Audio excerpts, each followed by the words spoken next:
ذرا تصور کیجیے ایک ایسے شہر کا جو سونے کی طرح چمک رہا ہو، لیکن اس کی روح لالچ کے اندھیرے میں ڈوبی ہوئی ہو۔ یہ کہانی ہے مدین کی اور اس پیغمبر کی جو اسے بچانے کے لیے بھیجا گیا تھا۔ ایک ایسی داستان جہاں دولت اور تباہی ساتھ ساتھ چلتے ہیں۔ تو یہاں سوال یہ پیدا ہوتا ہے کہ جب لالچ کسی معاشرے کی رگ رگ میں سما جائے تو پھر اس کا انجام کیا ہوتا ہے؟ آئیے اس قدیم کہانی میں اس سوال کا جواب ڈھونڈتے ہیں، ایک ایسی کہانی جس کی گونج آج بھی سنائی دیتی ہے۔ تو ہماری کہانی کا آغاز ہوتا ہے مدین شہر سے، ایک ایسی جگہ جو دیکھنے میں تو بڑی خوشحال لگتی تھی لیکن اس کی بنیادیں بالکل کھوکھلی تھیں۔ مدین قدیم شام کے تجارتی راستوں پر ایک دھڑکتے ہوئے دل کی طرح تھا۔ یہاں دور دراز سے قافلے آتے جاتے تھے اور شہر کی گلیاں ہر وقت کاروبار اور لوگوں کے شور سے گونجتی رہتی تھی۔ لیکن اس ساری چمک دمک کے نیچے دھوکے اور فریب کا ایک جال بنا ہوا تھا۔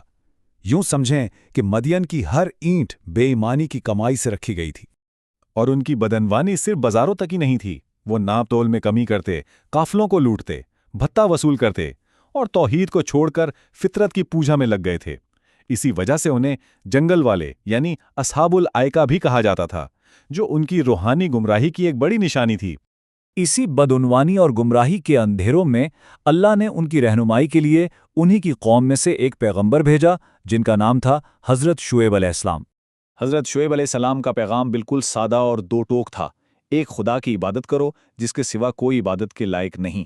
انہوں نے اپنی قوم سے صاف صاف کہا کہ وہ یہ پیغام اپنی طرف سے نہیں بلکہ خدا کی طرف سے ایک واضح نشانی کے ساتھ لائے ہیں۔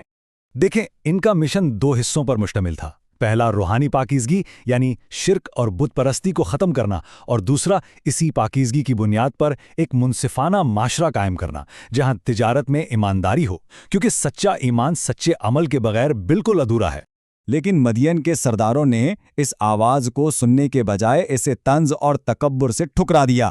ظاہر ہے اصلاح ان کے مفاد میں جو نہیں تھی۔ ان کا یہ طنزیہ سوال دراصل ان کے خوف کو ظاہر کر رہا تھا۔ وہ کہہ رہے تھے کہ تمہارا یہ نیا دین ہماری صدیوں پرانی روایات اور ہماری دولت دونوں کے لیے بہت بڑا خطرہ ہے۔ وہ کسی بھی قسم کی تبدیلی سے ڈر رہے تھے۔ یہاں دو الگ الگ دنیائیں آپس میں ٹکرا رہی تھیں۔ ایک طرف سچائی اور اجتماعی بھلائی کی آواز تھی اور دوسری طرف ذاتی مفاد اور لالچ کا شور۔ ان سرداروں کی خود غرضی نے ان کی آنکھوں پر پردہ ڈال دیا تھا۔ تب حضرت شعیب نے انہیں تاریخ کا آئینہ دکھایا۔ انہوں نے نوح، ہود اور صالح کی قوموں کی تباہی یاد دلائی اور خبردار کیا کہ جس راستے پر وہ چل رہے ہیں اس کا انجام ہمیشہ بھیانک ہی ہوتا ہے۔ تاریخ گواہ تھی، نوح کی قوم ڈوب گئی، ہود کی قوم کو ایک شدید آندھی نے اڑا دیا، صالح کی قوم زلزلے سے ختم ہو گئی۔ اب تاریخ کا پہیہ مدین پر آ کر رکا تھا۔ سوال یہ تھا کہ کیا وہ تاریخ سے سبق سیکھیں گے یا خود تاریخ کا حصہ بن جائیں گے؟ جب نصیحت اور وارننگ کا کوئی اثر نہیں ہوا تو مدین کے سردار طنز سے آگے بڑھ کر کھلی دھمکیوں پر اتر آئے۔ تصادم اب اپنے عروج پر پہنچ رہا تھا۔ یہ طاقت کا کھلا مظاہرہ تھا۔ انہوں نے کہا یا تو ہمارے جیسے بن جاؤ یا یہاں سے چلے جاؤ۔ یہ صرف ایک دھمکی نہیں تھی بلکہ اپنی اجارہ داری کو قائم رکھنے کی ایک آخری کوشش تھی۔ اور پھر انہوں نے تکبر کی انتہا کر دی۔ انہوں نے نہ صرف حضرت شعیب کو جھٹلایا بلکہ گستاخی کرتے ہوئے اپنی ہی تباہی کا مطالبہ کر ڈالا۔ یہ ان کے غرور کا آخری مظاہرہ تھا۔ انہوں نے آسمان سے عذاب مانگا تھا اور آسمان ان کی یہ دعا سننے ہی والا تھا۔ ان کی سرکشی کا جواب آنے والا تھا۔ سب سے پہلے آسمان سے آگ برسی، ایک ایسی جھلسا دینے والی گرمی جس نے ہر سائے کو ختم کر دیا۔ گھر بھٹی بن گئے اور گلیاں تندور۔ لوگ پناہ کی تلاش میں ادھر ادھر بھاگنے لگے۔ پھر اس جلتے ہوئے آسمان پر ایک کالا بادل نمودار ہوا۔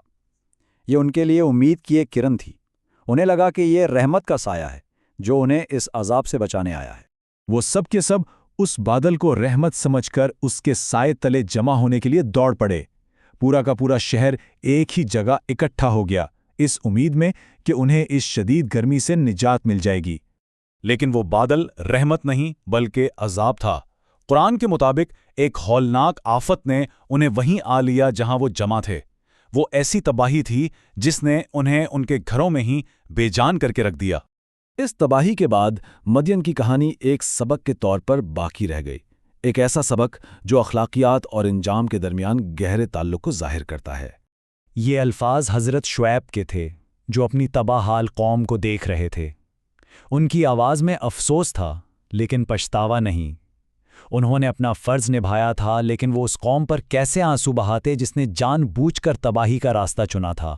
تو مدین کی کہانی ہمیں ایک لازوال سوال کے سامنے لا کھڑا کرتی ہے، کیا کوئی معاشرہ اپنی اخلاقی بنیادوں کو تباہ کر کے زندہ رہ سکتا ہے؟ یہ ایک ایسا سوال ہے جس کا جواب ہر دور کو خود تلاش کرنا پڑتا ہے۔